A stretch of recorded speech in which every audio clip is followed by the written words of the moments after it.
नमस्कार, अपना बिहार में स्वागत है आपका। मैं हूं आपके साथ सिरांधा शेखर। सबसे पहले बात बड़ी खबर की। गया से बड़ी खबर। गया में क्वारंटीन सेंटर में एक बच्चे की मौत हो गई है। सांप काटने की वजह से 5 साल के बच्चे की मौत हुई है। माता पिता के साथ मुंबई से ये बच्चा लौटा था, ये मासूम लौटा था, उसकी मौत हो गई है। मोहनपुर के कंचनपुर उच्च विद्यालय की यह घटना बताई जा रही है। तो मातम पसरा हुआ है, माता पिता रो रो कर बेहाल हो रहे हैं। गया का ये मामला, तस्वीरें भी आपके सामने। सांप काटने से 5 साल के बच्चे की मौत हो गई है। साफ साफ कहा जा सकता है क्या हालत है क्वारंटीन सेंटर की, ये अंदाजा लगाया जा सकता है। अरुण कुमार हमारे साथ जुड़ गए, उनसे लेंगे ज्यादा जानकारी। अरुण, व्यवस्था दुरुस्त नहीं है यहाँ पर, साफ साफ यही नजर आता है जिस तरह से सांप काटने से 5 साल के बच्चे की मौत हुई है। निश्चित रूप से व्यवस्था दुरुस्त नहीं है और इस घटना से स्पष्ट रूप से देखा जा सकता है। ये बच्चा जो है अपने माँ पिताजी के साथ मुंबई से आया था। मुश्किल से 5 दिन हुए थे और उसे 10 दिन और यहाँ काटना था, लेकिन शायद किसी को पता नहीं था कि ये क्वारंटाइन सेंटर से इसका शव ही बाहर निकल पाएगा। न सिर्फ परिवार में बल्कि क्वारंटाइन सेंटर और आसपास के जो गांव के लोग हैं काफी गमगीन हैं और जिला प्रशासन पर आरोप लगा रहे हैं कि जो व्यवस्था की गई है वो मुकम्मल व्यवस्था नहीं है और इस व्यवस्था की भेंट एक बच्चा चढ़ गया है। इस सेंटर के अतिरिक्त भी कई ऐसे सेंटर हैं जहां हम लोगों ने देखा है व्यवस्था बेहतर नहीं है। फरैया में एक सेंटर है जहां पर शौचालय की व्यवस्था नहीं है, तो लोग नदी किनारे हैं दीवार बांधकर। इस तरह से कई और जगह है। तो गया जिला में करीब 5000 सेंटर हैं। हालांकि व्यवस्था करना थोड़ी सी मुश्किल है जिला प्रशासन के लिए, लेकिन इस तरह की घटना अगर होती है कुव्यवस्था को लेकर तो एक बड़ा सवाल है। बिल्कुल, और ज्यादा चौकस रहने की जरूरत है, व्यवस्था को दुरुस्त करने की जरूरत है। और बहुत धन्यवाद इस जानकारी के लिए। देखिए, तस्वीरें भी आपको दिखा रहे हैं। विशालकाय सांप तस्वीरों में नजर आ रहा है जिसने बच्चे को काटा। 5 साल के बच्चे की मौत हो गई है। अगली बड़ी खबर आपको दे, कोरोना अपडेट। बिहार में कोरोना ने अब तक का सारा रिकॉर्ड तोड़ दिया है। 24 घंटे से भी कम समय में 198 कोरोना के पॉजिटिव केस सामने आए हैं। 36 घंटे की बात करें तो 300 के करीब संक्रमित मरीज मिले हैं। सैंपल जांच की क्षमता बढ़ते ही आंकड़ों में भी वृद्धि देखी जा रही है। 1200 से ज्यादा सैंपल की जांच अब भी जारी है और उसके बाद कितने मामले पॉजिटिव सामने आते हैं ये देखने वाली बात होगी। लेकिन अभी तक बिहार का सारा रिकॉर्ड टूट चुका है और रिकॉर्ड जो अभी नया बना है कोरोना का, 24 घंटे से भी कम समय में 198 मरीज कोरोना के सामने आ चुके हैं। और बीते 36 घंटे की बात करें तो 300 के करीब संक्रमित मरीज मिल चुके हैं।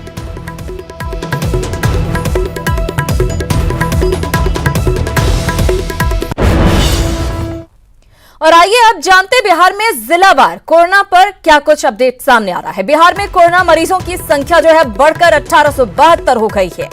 कटिहार में 19 नए मामले सामने आए हैं। कोरोना के लगातार नए मामले सामने आते जा रहे हैं। रोहतास की बात करें, यहां पर 18 कोरोना पॉजिटिव केसेस सामने आए हैं। इसके अलावा गोपालगंज में भी 17 मामले कोरोना के सामने आए हैं। समस्तीपुर की बात करें, यहां पर 16 लोग जो हैं, नए लोग जो कि कोरोना पॉजिटिव पाए गए हैं। लखीसराय में 9 मामले सामने आए हैं। लगातार टेस्ट किया जा रहा है और मामले बढ़ रहे हैं। शेखपुरा में आज 8 मरीज कोरोना के सामने आए हैं।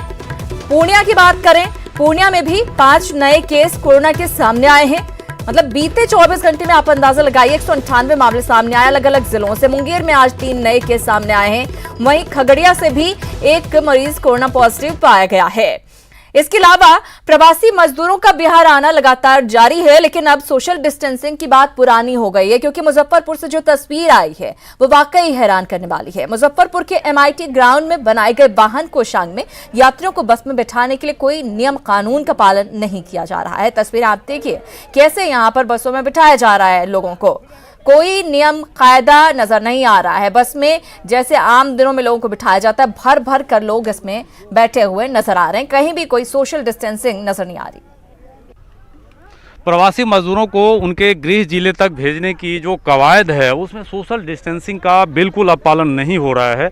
ये देखिए, मुजफ्फरपुर के मैं MIT ग्राउंड में हूँ और जो ये बिहार राज्य पथ परिवहन निगम की बस है, इसे यहाँ से खोलकर स्टेशन तक ले जाना है और स्टेशन में जो अलग अलग ज़िलों के लिए बसें लगी है वहाँ इन प्रवासी मजदूरों को चढ़ाया जाएगा। लेकिन जो MIT से वहाँ जाने की व्यवस्था है, देखिए किस प्रकार छोटे छोटे बच्चे और पूरे परिवार के लोग हैं और काफ़ी संख्या में बिना किसी डिस्टेंसिंग को मेंटेन किए हुए ये इस बसों को चलाया जा रहा है। निश्चित तौर पर जिस काउज के लिए ये किया जा रहा है, जो कोरोना संक्रमण कम से कम फैले और प्रवासी मजदूरों को क्वारंटीन सेंटर पर ले जाया जाए और 21 दिनों तक रखा जाए, उसकी धज्जियां उड़ती हुई दिखाई पड़ रही है।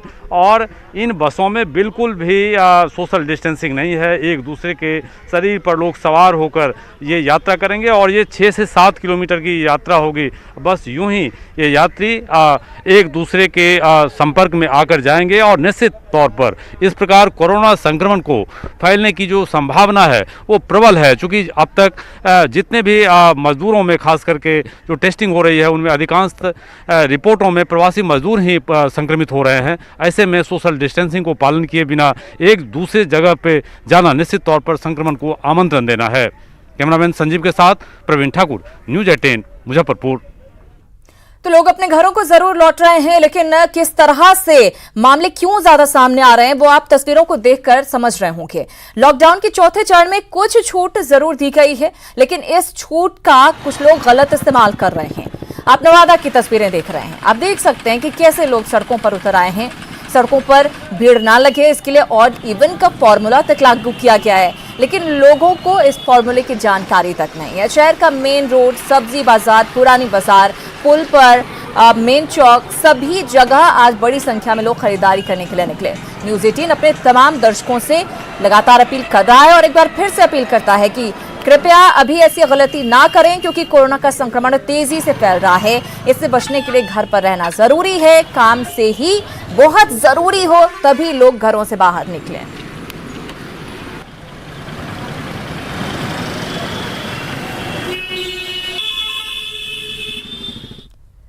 तो पटना जिला प्रशासन ने ऑड इवन नियम के तहत ऑटो और ई रिक्शा को चलाने की अनुमति दी है। साथ में यह भी आदेश दिया है कि ऑटो में सिर्फ 2 लोग बैठेंगे। इस आदेश ने ऑटो चालकों की परेशानी को बढ़ा दिया है, क्योंकि यात्री दोगुना भाड़ा देने को तैयार नहीं है। ऑटो चालकों से बातचीत की है न्यूज़ 18 संवाददाता रवि एस नारायण ने।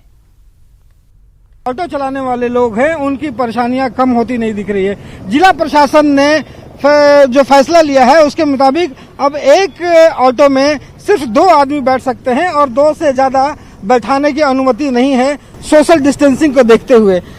ये सिर्फ 2 आदमी में बैठाने को लेकर के जो ऑटो चालक है उनको कितनी परेशानियां हो रही है वो जानने की कोशिश करते हैं। अब सिर्फ 2 लोग ही बैठा सकते हैं। सिर्फ 2 लोग बैठते हैं, लेकिन पैसा देने के लिए नहीं चाहते हैं। पैसा देने के लिए नहीं चाहते। अगर ज्यादा बोलते तो आदमी उतर के चला जाता है। ये परेशानियां जो हैं ऑटो चालक जो हैं उनके साथ हो रही है। सिर्फ 2 आदमी बैठाने को कहा गया है, लेकिन साथ में ये भी कहा गया है कि दुगना भाड़ा वसूल सकते हैं। नहीं सर, ऐसा तो उसमें नहीं चाह रहे हैं पैसा। पैसेंजर चाह रहे हैं कि जो है उसी में चलें। मजबूरी हम लोग का है कि अगर बैठा के उस तरह चलते हैं तो ना तेल का भी पैसा आएगा और ना ही कोई चीज का सब, न घर चल पाएगा न मेरा पेट चल पाएगा। जब तेल ही का पैसा नहीं आएगा तो कहाँ से कुछ होगा। प्रशासन ने कहा कि पहले से जो भाड़ा तय है उसका दोगुना लेना है। एक राहत भरी खबर हम लोग के लिए यह है कि कुछ हद तक अगर परिवार की जीविका चलाने के लिए हमारी मजबूरी और लाचारी है कि हम चलाएं, और ऐसी स्थिति में जो 2 पैसा हमको आएगा उससे हम अपना परिवार का पेट चला सकते हैं। तो देखिए परेशानी है, लेकिन थोड़ी राहत इस बात की जरूर है कि ऑटो जो है वो चलने लगे हैं। जो परिवार जो पिछले 60 दिनों से ऑटो बंद थी वो परेशानियां थोड़ी खत्म हुई है, लेकिन परेशानी सबसे बड़ी इन लोगों के साथ ये है कि जो भी सवारियां मिल रही हैं वो दुगना कीमत देने को तैयार नहीं है। कैमरा पर्सन मनोज के साथ रवि एस नारायण, न्यूज़ 18 पटना। तो ऑटो चलाने का कोई फायदा इन लोगों को अभी नहीं मिल पा रहा है। इधर 25 मई से घरेलू हवाई सेवाएं शुरू हो रही हैं। पटना से 10 जोड़ी फ्लाइट्स के उड़ान की खबरें आ रही हैं। लंबे अंतराल के बाद बहाल हो रही हवाई सेवा के लिए पटना एयरपोर्ट पर जोर शोर से तैयारी भी चल रही है। सोशल डिस्टेंसिंग के लिए घेरे बनाए जा रहे हैं। वहीं टिकट काउंटर्स पर भीड़ न लगे इसके लिए भी खास व्यवस्था यहां पर की जा रही है। पूरी फ्लाइट जितनी लॉकडाउन से पहले चलती थी उतनी फ्लाइट अभी शुरू नहीं हुई, तो उस हिसाब से हम पूरी तरह से तैयार हैं। तक ऐसा आदेश नहीं है, बट हमारा रिक्वेस्ट यही रहेगा कि एयरपोर्ट पे कम से कम लोग आएँ, क्योंकि पटना एयरपोर्ट पे आप देखेंगे सबसे चैलेंजिंग एयरपोर्ट है, एक माना जाता है। आप देखिए यहाँ बाहर बिल्डिंग के सामने हमारा नया बिल्डिंग बन रहा है और इसी बिल्डिंग को हम लोग बढ़ा भी रहे हैं, तो हमारे पास जगह की बहुत कमी है बाहर। तो हम यही कोशिश करेंगे कि कम से कम गाड़ियाँ आएँ, कम से कम लोग आएँ, सो दैट यहाँ पे बाहर जो पब्लिक एरिया है वहाँ पे हमारे को फिजिकल डिस्टेंस मेंटेन करने में कोई कठिनाई ना महसूस हो। और कोरोना बंदी में बिहार में अप्रवासी मजदूरों का आना लगातार जारी है। सरकार ने मजदूरों की श्रेणी बनाकर क्वारंटीन सेंटर में रखने का फैसला किया है। इसके तहत अब प्रखंड और पंचायतों के अलावा गांव स्तर पर भी क्वारंटीन सेंटर खोलने की योजना है। बिहार में प्रवासियों के लगातार आने से कोरोना का संक्रमण भी लगातार बढ़ता जा रहा है। अब तक करीब 4 लाख से ज्यादा प्रवासी बिहार पहुंच चुके हैं, जबकि 10 लाख से ज्यादा प्रवासियों के आने की संभावना जताई जा रही है। स्वास्थ्य मंत्री ने कहा कि इस चुनौती से निपटने के लिए 3 श्रेणी बनाकर प्रवासियों को क्वारंटीन सेंटर में रखने की योजना है। पहले हम लोगों ने प्रखंडों में क्वारंटाइन सेंटर बना के उनको वहां पर रखा था, वहीं पर स्वास्थ्य के लिए भी क्वारंटाइन सेंटर बनाया गया था। और अब जैसे जैसे संख्या बढ़ रही है तो स्वाभाविक रूप से क्वारंटाइन सेंटर्स की संख्या उसी अनुपात में बढ़ेगी और व्यवस्थाओं का और फैलाव होगा। प्रवासियों की बढ़ती संख्या को लेकर प्रखंड और पंचायत के बाद अब गांव में भी क्वारंटीन सेंटर खोले जा रहे हैं। पटना के सिविल सर्जन की माने तो कम प्रभावित राज्यों से आने वाले प्रवासियों को गांव वाले क्वारंटीन सेंटर में रखा जाएगा। 150-200 मरीज रोज उसका जांच करना है और उसमें ये सुविधा रहेगी कि जो पॉजिटिव आएंगे वो तो आइसोलेशन में आ जाएंगे, जो नेगेटिव होंगे वो अपने घर चले जाएंगे, होम क्वारंटाइन में चले जाएंगे। सबसे बड़ा सवाल यही है कि जिस तरीके से क्वारंटाइन सेंटर के अंदर अव्यवस्था को लेकर तमाम जगहों पे हंगामे की खबर आ रही है, वैसे में क्या क्वारंटाइन सेंटर बना दिए जाने से समस्या का समाधान हो जाएगा? कैमरा पर्सन राहुल के साथ संजय कुमार, न्यूज 18 पटना। और पूर्णिया में प्रवासी मजदूरों को रोजगार देने की कवायद शुरू कर दी गई है। इसी कड़ी में प्रशासन ने क्वारंटीन अवधि पूरा कर चुके 73 प्रवासी दर्जियों को स्किल के अनुसार मास्क बनाने का जिम्मा दिया है। पूर्णिया में प्रवासी मजदूरों को रोजगार देने की कवायद शुरू कर दी गई है। इसी कड़ी में डीएम ने क्वारंटीन अवधि पूरा कर चुके 73 प्रवासी दर्जियों को स्किल के अनुसार मास्क बनाने का जिम्मा दिया है। पूर्णिया के श्रीनगर प्रखंड के पंचायत भवन में केरल के एर्नाकुलम से आए दर्जी मास्क बना रहे हैं। केरल में कपड़ा फैक्ट्री में काम करने वाले ये दर्जी फैक्ट्री बंद होने के बाद वापस वतन लौटे और श्रीनगर में 14 दिनों तक क्वारंटीन रहने के बाद अब मास्क बना रहे हैं। 14 डेज क्वारंटीन होने के बाद हम लोग के पास सर जॉब तो था नहीं, फिर वीडियो साहब हमारे जॉब दिए हुए हैं, यहाँ मास्क बनाने का काम लोग शुरू किए हैं, कर रहे हैं। जब घर में रोजगार मिले तो भला कोई बाहर क्यों जाए। प्रशासन द्वारा इस मास्क को बनाने के लिए कपड़ा और मटेरियल इन्हें मुहैया कराया जा रहा है। श्रीनगर के बीडीओ की माने तो फिलहाल पंचायती राज विभाग द्वारा 2500 मास्क का ऑर्डर दिया गया है। आगे भी सरकारी विभागों से लेकर आम आदमी तक सस्ते दरों पर मास्क उपलब्ध कराया जाएगा। पंचायतों से ही ये ऑर्डर्स है इन लोगों के पास में। शुरुआती दौर में हम लोगों ने 2500 का दिया है और यदि ये उस चीज को मीट कर लेते हैं तो फिर हम और इनको ऑर्डर्स देंगे। पूर्णिया के डीएम की माने तो जिले में अब तक 35,000 प्रवासी मजदूर आए हैं जो क्वारंटीन सेंटरों में रह रहे हैं। क्वारंटीन अवधि पूरा करने के दौरान इन लोगों की स्किल मैपिंग की जा रही है। इसके तहत ही श्रीनगर के 73 मजदूरों को मास्क बनाने का काम दिया गया है। हम लोगों ने कोशिश की है कि उनके घर में जो उनकी मशीनें हैं उसको लाकर और जो हमारे आरसीटी जो ग्रामीण स्वरोजगार के प्रशिक्षण की जो संस्था है उसके माध्यम से भी मशीनें उपलब्ध कराकर इनके द्वारा जो बनाए गए मास्क हैं वो सरकार के जो अन्य विभाग हैं जैसे पंचायती राज विभाग वो लोग खरीदेंगे और इन्हें इनकम होगी। कुमार प्रवीण, न्यूज 18 श्रीनगर पूर्णिया। मजदूरों के पलायन पर राबड़ी देवी के वीडियो ट्वीट पर राजनीति तेज हो गई है। जेडीयू प्रवक्ता राजीव रंजन ने बिहार से पलायन और बेरोजगारी के लिए आरजेडी और कांग्रेस को जिम्मेदार ठहराया है, तो आरजेडी ने इसे वर्तमान की हकीकत बताया है। से पलायन की नैतिक जवाबदेही उद्योगों को नहीं लगने की जो परिस्थिति पैदा करने का सवाल है, इसके लिए समान रूप से कांग्रेस और राजद जैसी पार्टियां जवाबदेह हैं। हमारी जिम्मेवारी है। पिछले 15 वर्षों में पलायन उत्तरोत्तर घटा है और ये संकट में एक अवसर है बिहार के समक्ष। ऐसा हो सकता है कि ये राज्य के लिए टर्निंग पॉइंट हो जब राज्य में निवेशक आए, हमारे उद्योगों में हमारे कामगारों को काम मिलने लगे, और तब जो बदहाली उन्होंने दूसरे राज्यों में भोगी है इस कोरोना संकट के दौरान, वो दूसरे राज्यों की तरफ जाने की बात सोच भी नहीं पाएंगे। हमारे राज्य को तो 15 साल पहले यदि हम ठीक काम नहीं किए तो हमें हटाने का काम किया। तुमने क्या किया ये बताने का काम करो जनता के बीच में। आज जनता जो है इतना दुर्दशा में क्यों है, बेहाल बदहाल क्यों है? मजदूरों को नौकरी देने का, काम देने का वादा किया था कि कोई पलायन नहीं करेंगे, तो आज जो है 30-30 लाख लोग बिहार के पलायन है। ये बेशर्म लोग, इस पर बताने का काम करो। कुछ और खबरों पर डालते हैं नजर। पटना के एक घर में गैस लीक होने से आग लग गई। घटना जक्कनपुर थाना क्षेत्र के मीठापुर की है। आग तब लगी जब इंडियन ऑयल का वेंडर घर में गैस सिलेंडर चेंज कर रहा था। आग लगने से वेंडर झुलस गया और घर का कुछ सामान भी जल गया। हालांकि लोगों ने किसी तरह आग पर काबू पा लिया, लेकिन आधे घंटे तक दमकल की टीम मौके पर नहीं पहुंची।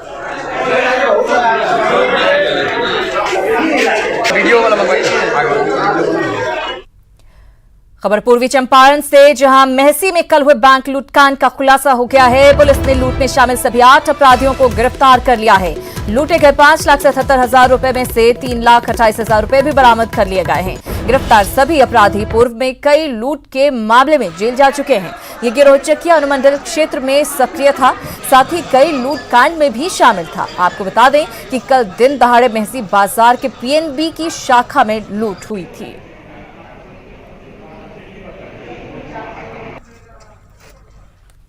और सीतामढ़ी के चर्चित प्रभास हिसारिया हत्याकांड को लेकर डीजीपी गुप्तेश्वर पांडे ने बयान दिया है। डीजीपी ने कहा कि हत्याकांड की जांच के लिए एसटीएफ का गठन किया गया है। जल्द से जल्द इस हत्याकांड का पुलिस खुलासा करेगी। आपको बता दें कि कल अपराधियों ने प्रभास हिसारिया की गोली मारकर हत्या कर दी थी। व्यवसायियों को लक्षित करके इस तरह से जो अपराध किए जा रहे हैं, इस रैकेट को हम लोग ध्वस्त करें। मैंने एसटीएफ की टीम बुलाई है, यहाँ चिंता रहेगा। एसटीएफ की डीएसपी को बुलाया है। एक साल में जितने इस तरह के अपराध हुए हैं, आज रात भर बैठ करके। और भागलपुर में चक्रवाती तूफान अम्फन का असर अब भी दिख रहा है। तेज हवा के साथ देर रात शुरू हुई बारिश अब भी जारी है। हालांकि बारिश की वजह से लोगों को गर्मी से राहत जरूर मिली, लेकिन आम जनजीवन काफी प्रभावित हुआ है। बारिश की वजह से लोगों को आने जाने में दिक्कतों का सामना करना पड़ रहा है। पूर्णिया और पूरे सीमांचल में पिछले 24 घंटों से बरसात जारी है। जारी बरसात की वजह से कई समस्याएं आ रही हैं। खेती के कामों में मुश्किलें हो गई हैं। सब्जियों की फसलों और मक्के की खलिहानी को खास तौर से इसे नुकसान पहुंच रहा है। इसके अलावा लोगों का रोजनामचा जो है वो बदल गया है और लोग इस महीने में पूरी तरह से बरसाती माहौल के बीच फंस गए हैं। ऐसे हालात के जल्द सुधरने का लोगों को बेसब्री से इंतजार है। उधर मौसम विभाग ने यह आश्वस्त किया है कि जो यह तूफान है उसकी दशा बांग्लादेश की ओर हो गई है। इस वजह से पूर्वोत्तर बिहार में जल्दी ही आसमान साफ होंगे, लेकिन जो अभी हालात बने हुए हैं उसमें खेती और दूसरे कामों को नुकसान ही हो रहा है। कैमरामैन मनोज के साथ राजेंद्र पाठक, न्यूज 18 पूर्णिया। उधर गोपालगंज में गंडक के जलस्तर बढ़ने के साथ ही तटबंधों पर जहां दबाव बढ़ गया है, वहीं बैकुंठपुर के सलेमपुर में गंडक से कटाव शुरू हो गया है। कटाव की वजह से ग्रामीणों को बाढ़ का खतरा सताने लगा है। हालांकि स्थानीय विधायक की पहल से जल संसाधन विभाग ने कटाव निरोधी कार्य शुरू करने के लिए डीपीआर तैयार करने की कवायद शुरू कर दी है। इस बार मानसून के 15 जून को आने की संभावना है। ऐसे में अगर 15 जून तक कटाव निरोधी कार्य संपन्न नहीं कराए जाते तो यहाँ के लोगों को कोरोना के साथ साथ बाढ़ की दोहरी मार झेलनी पड़ सकती है। इसमें नहीं दिखा। अभी मैंने खुद भी 2 दिन से मैं लगातार इसका मॉनिटरिंग कर रहा हूं। कल मैं स्वयं गया था देखने के लिए कटाव।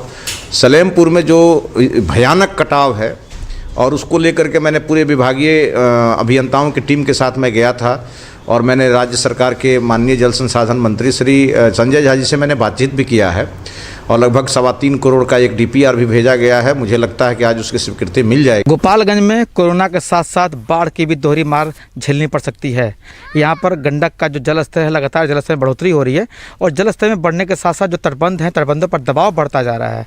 बैकुंठपुर के सलेमपुर में लगातार कई दिनों से कटाव हो रहा है और कटाव निरोधी कार्य शुरू करने को लेकर जो बैकुंठपुर के स्थानीय विधायक हैं मिथिलेश कुमार तिवारी, उन्होंने जल संसाधन मंत्री से बात की है और कटाव निरोधी कार्य तत्काल शुरू करने का उन्होंने जो है मांग किया है। है, जिसको लेकर के 3.5 करोड़ का DPR भी तैयार किया जा रहा है। सबसे बड़ी बात है कि गोपालगंज में हर साल बाढ़ की त्रासदी झेलनी पड़ती है। पिछले साल भी बाढ़ आया था, तो इस तरह से जो तटबंध हैं, तटबंधों के मजबूती को लेकर जो पिछले 1.5 महीने से जो कटाव निरोधी कार्य है वो काम ठप था, क्योंकि यहाँ पर कोरोना की वजह से लॉकडाउन घोषित किया गया था। तो अब जब दोबारा कटाव शुरू हो गया है तो यहाँ पर कटाव निरोधी कार्य शुरू करने की कवायद शुरू कर दी गई है। और गोपालगंज जिला प्रशासन का दावा है कि गोपालगंज के जो तटबंध हैं, तटबंधों के मजबूती को लेकर के काफ़ी काम किया गया है। और यही वजह है कि गंडक का जो जल स्तर है करीब 3 लाख क्यूसेक पानी बढ़ाव होगा तो भी दबाव तटबंधों को नुकसान नहीं पहुँचा पाएगा। मुकेश कुमार, न्यूज़ 18, गोपालगंज। और आइए अब दिखाते हैं आपको बदइंतजामी से जुड़ी हुई एक ऐसी खबर जिसकी शिकायत करने पर पदाधिकारी भड़क गए, मीडिया को हाथ पैर तोड़ने की धमकी देने लगे। हालांकि बाद में नर्वस होने के बहाने माफी भी मांग ली। आप मत कीजिए कंप्लेंट, आप मत कीजिए, हम कर लेंगे, हम मीडिया बुलाएंगे, ऐसा बात नहीं है। मीडिया को हिम्मत है अंदर आने का, आएगा ना, अंदर आने का हिम्मत है, हाथ नहीं तोड़ देंगे मीडिया को। ठीक बात। मीडिया को धमकाते पहले इस वीडियो को पूरी तरह से देखिए, सुनिए और समझिए। करो, तुम रिकॉर्डिंग करो। हम बोल रहे हैं कि मीडिया को अंदर आने का इजाजत नहीं है। आप आएंगे तो हाथ गोड़ तोड़ देंगे। आएगा तो उसको नहीं आने देंगे। मार दीजिएगा उसको। नहीं, बिल्कुल नहीं आने देंगे। हाँ ठीक है सर, भगा देंगे, डंडा से मार के भगा दीजिए। ठीक है सर। दरअसल धमकीबाज ये साहब बक्सर के 61 प्रखंड के PDO हैं। साहब को शिकवा शिकायत पसंद नहीं। यही कारण है कि जब क्वारंटीन सेंटर पर सच्चाई बताने की कोशिश की गई तो आपे से बाहर हो गए।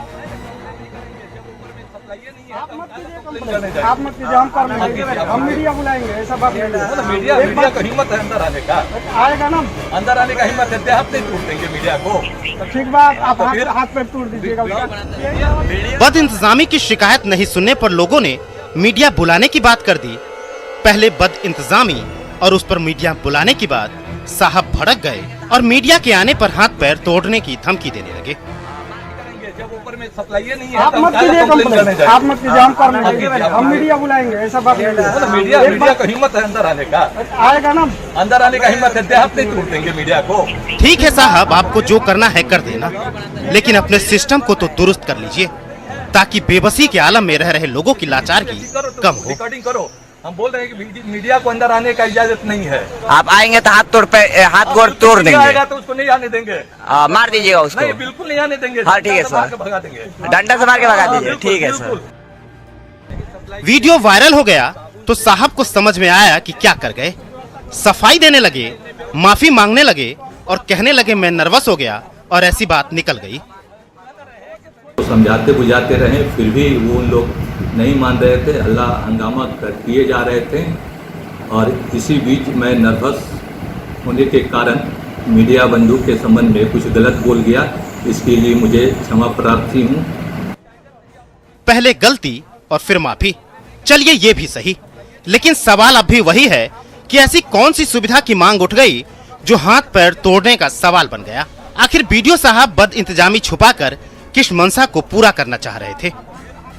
पुष्पराज, न्यूज़ 18, बक्सर। तो जब पूरा वीडियो सामने आ गया तो BDO साहब बैकफुट पर आ गए। चले इसी के साथ इस बुलेटिन में फिलहाल इतना ही, लेकिन न्यूज़ 18 बिहार झारखंड पर खबरों का सिलसिला लगातार जारी है। इस न्यूज हेडलाइंस के प्रायोजक सच्ची सहेली।